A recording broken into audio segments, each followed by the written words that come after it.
It's disturbing with North Korea participating.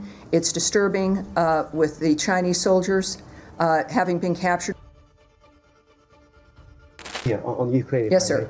Can you please also confirm that there will be U.S.-Ukraine dialogue negotiation this week in Washington? And any color you can offer, who's going to be involved? Will they be in this building as well? I can't speak to any conversation or discussion about Russia-Ukraine here.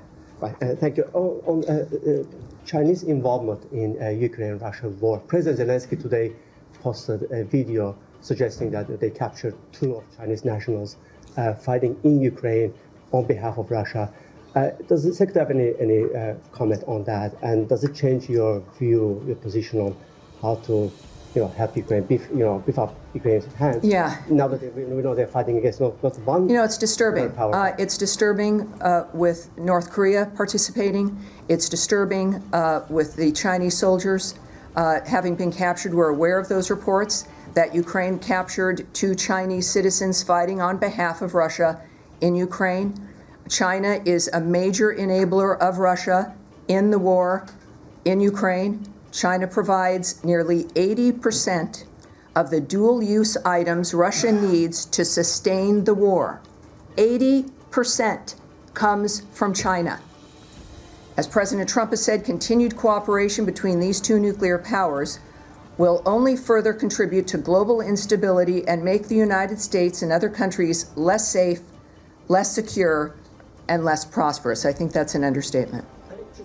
Secretary, spoke to us during the travel. He said that he will give some time to Russia to clear up its position in terms of, whether or not they are serious about the peace talks. Yes. Do the events of this weekend, them targeting Zelensky's hometown and other attacks, do those events contribute, to the Secretary's position on that?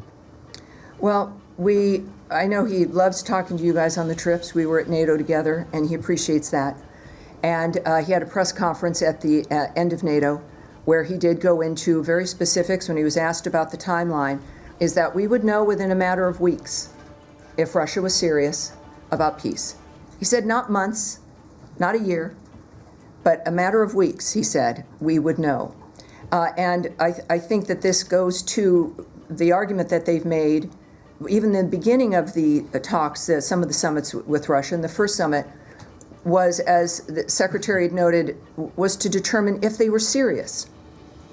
And so this, as I've mentioned, right, these are active men with a term in which to get this done, and plus the lives affected. We don't have time. Every day, every week that goes by affects the quality of people's lives, and some people who are alive now will not be alive tomorrow. So it is held with urgency. It will be a matter of weeks. And of course, you mentioned the attack on Kryvyi Rih, which is the hometown of President Zelensky. It was a Russian Federation ballistic missile strike in a residential neighborhood of that town.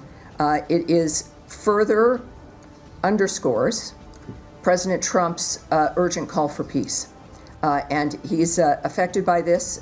It's long time to stop the death and the destruction and end this war, just as we know President Trump has been committed to finding and demanding the return of the missing or stolen Ukrainian children from Russia. So this is the top of the mind for President Trump and for Secretary Rubio. Yes, sir.